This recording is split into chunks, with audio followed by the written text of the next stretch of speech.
Magandang hapon po sa inyong lahat. Hello. Hi. Kung may riyan, kung may isang mahina-hina ang katawan, siya ba ay bubulihin natin?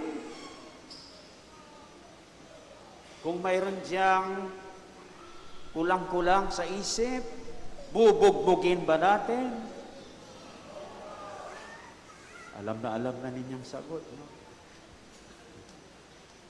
Kapag ginawa natin yon, ang ibig sabihin, hinahamak natin ang mga kapos-palad. Ang mahina-hina ang katawan, sila'y kapos-palad. Ang mga kulang-kulang sa isip, sila ay kapos-palad. Ngayon, kumpara sa Diyos, tayo rin ay mahina-hina.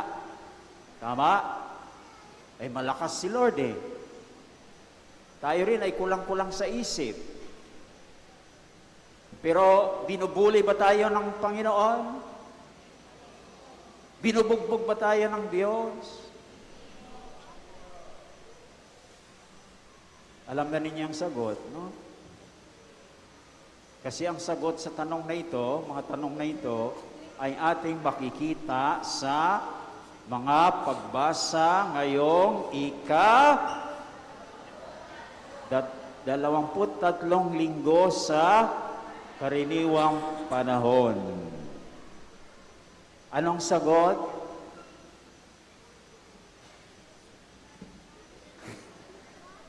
Marami na akong tanong eh.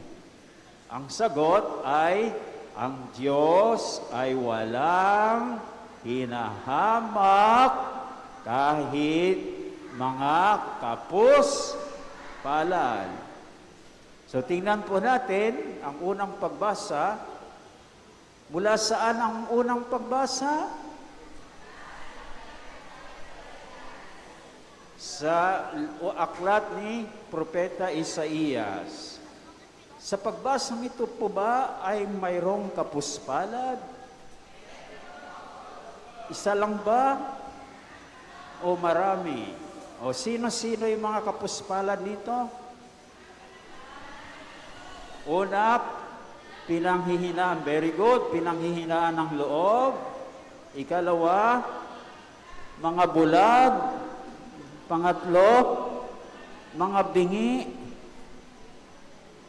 Apat, mga pilay. At ika-lima, mga pipi. O kapuspalad ba yung mga ito? Opo. O, ayon diyan sa pagbasa, hahamakin ba ng Diyos ang mga kapuspalad na ito? Hindi. Tutulungan niya ang mga kapuspalad na ito para imbes na maging kapuspalad, sila ay magiging buong palad. Okay? O paano? Dahil ang mga bulag ay bubuuin ng Diyos at sila ay makikita. Yung mga bingi ay bubuuin ng Diyos at sila ay makaririnig. Ang mga pilay ay buuin ng Diyos at sila ay lulundag na tulad ng usa. Yung mga pipi, aawit sila sa galak. So dito nakita natin na hindi hinamak ng Panginoon or hindi hahamakin ng Panginoon ang mga kapos-palad, bagkus Gagawin niya na sila ay magiging buong palad. O, sa ikalawang pagbasa naman, mula saan? Sa aklat ni Apostol Santiago. Mayroon po ba ditong kapuspalad?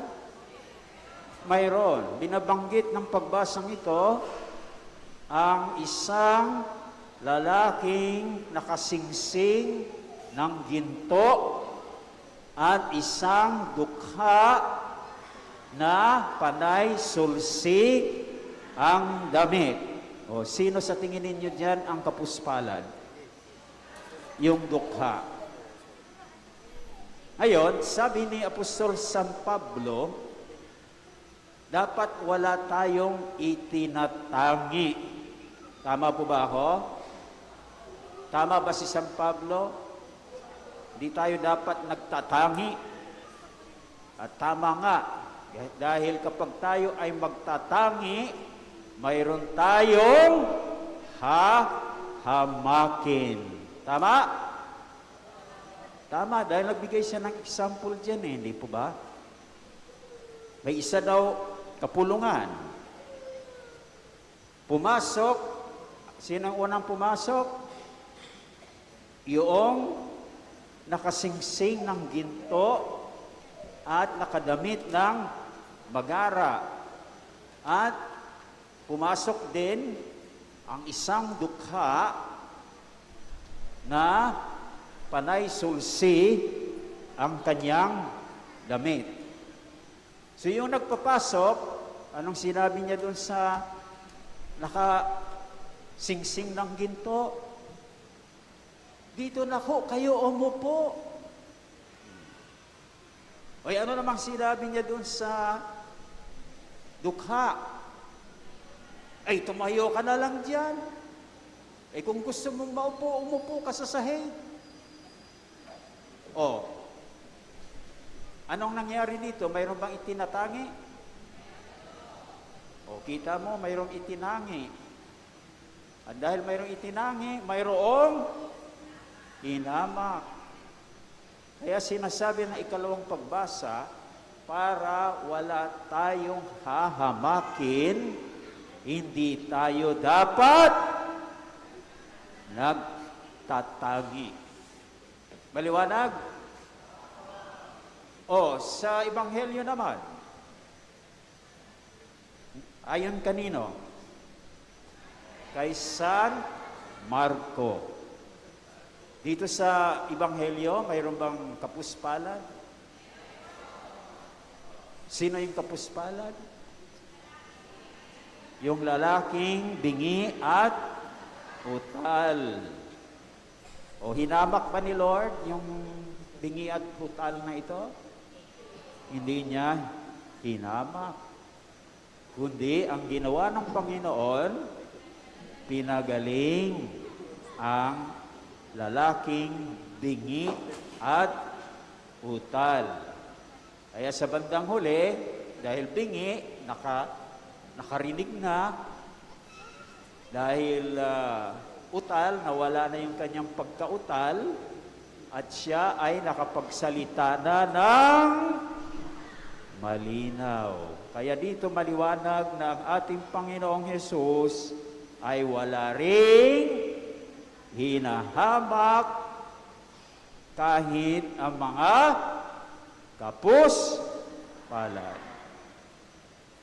Kaya, kung ang Diyos ay walang hinahamak kahit kapuspalad, gayon din ang Panginoon, tayong sumasampalataya sa Diyos, tayong mga tagasunod ni Kristo, ay dapat hindi rin naghahamak kahit sa mga kapuspalad.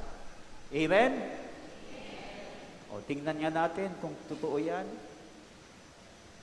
O, kayong mga Sunday schooler at mass goers ay hindi nambubuli sa mga mahina-hina ang katawan. Amen po ba ito? O para mahina? O, bagsak na doon. Ikalawa, ang mga Sunday schooler at mga mass goers ay hindi nambubugbog sa mga kulang-kulang ng isip. Amen ba? Ba, mas malakas yun, ha? Pangatlo, ang mga Sunday schooler at mga mass goers ay tinutulungan ang mga may kapansanan kung hindi man nila sila mapapagaling. Amen ba yan? Ang mga Sunday schoolers at ang mga mass goers ay walang itinatangi, kundi pantay ang pagtingin at pag-asikaso sa lahat, mayaman man o dukha. Amen po ba yan? Bumawi kayo. So, kung gayon, masasabi na gaya ng Diyos, gaya ng Panginoon, kayo rin ay hindi naghahamak kahit ang mga kayo ay hindi naghahamak kahit sa mga kapos palad. Amen po ba yon? Very good.